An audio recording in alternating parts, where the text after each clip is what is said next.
Hello and welcome to another Access You TV episode. My name's Michelle Edhouse, and one of the things that really confused me when I first started taking Access classes was when they're talking about the 10 keys to total freedom, and one of them is no competition.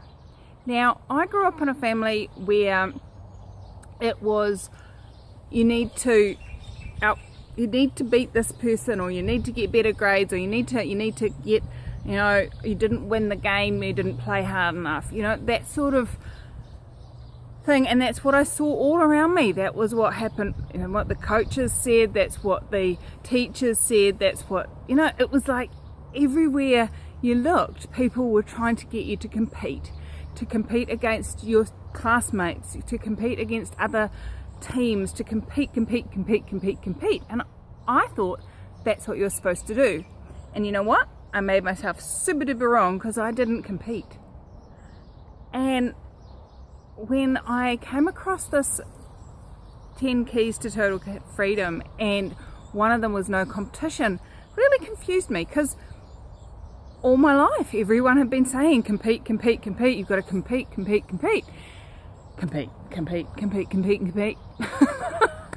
And I'm like, well, how do you function in the business world if you're not competing? How do you inspire your kids to do greater if you're not getting them to compete with others? What is the difference? And then I remember being at a 7-day event here in New Zealand. Gary Douglas was facilitating, and he spoke about out-creation. Now, out-creating someone is not competing. I know, sounds a bit weird.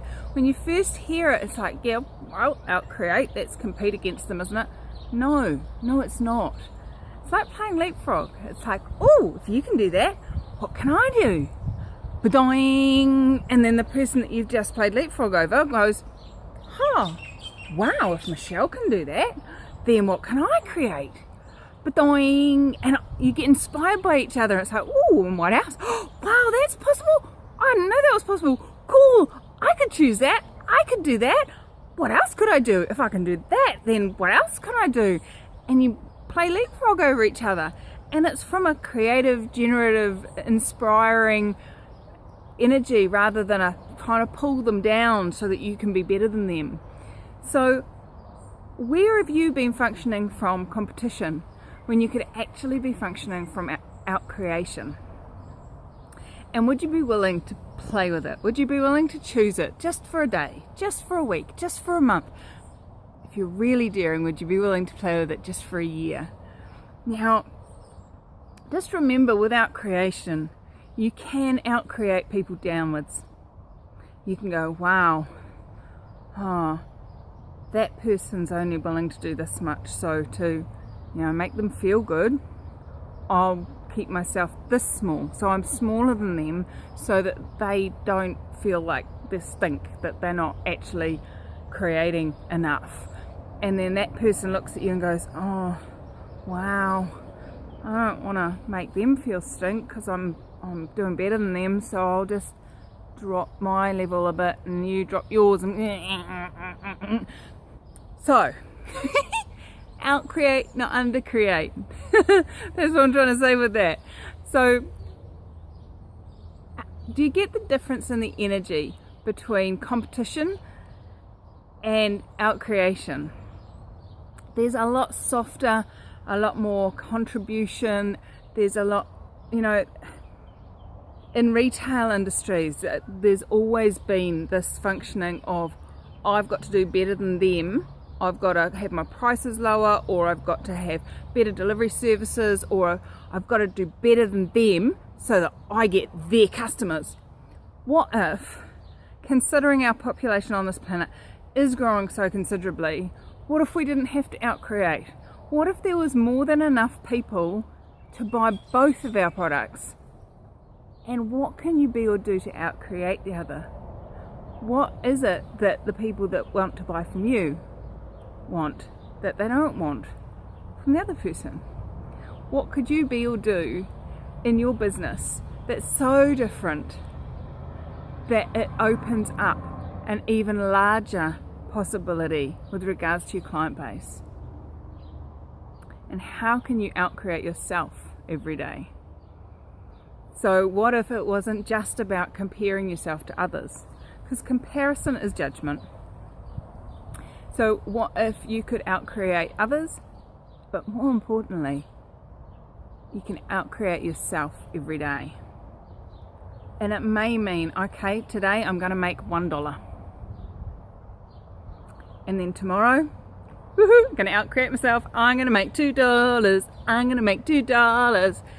And every day you make an extra $1. By the end of a year, you're making $365 a year, a day. Now, there's quite a few people I know that don't make that much. Quite a few people I know that went to school for 5 years, university for 5 years, and still don't make that much. So, in 1 year, if you outcreated yourself every day, you could be outcreating those people. But in 2 years, if you continued that process of outcreating yourself every day, where would you be at? That's right, $730 a day. How many people do you know that earn $730 a day? And if you continue that process, after 4 days, you'll be at $1,460 a day. After 4 years. And after 6 years, you'll be, $2,220 a day. So, are you willing to have that amount of money? And are you willing to outcreate yourself? So, it comes back to, you're not competing against yourself, you're not competing against others, but you're creating, constantly creating, and out-creating what you managed to create the day before. So how, where, when, and with whom can you out-create every day? And how much greater will your life be in a day, a week, a month, a year, 6 years? Are you willing to choose that? So thanks so much for joining me here at Access You TV. And what else is possible if you out-create instead of compete?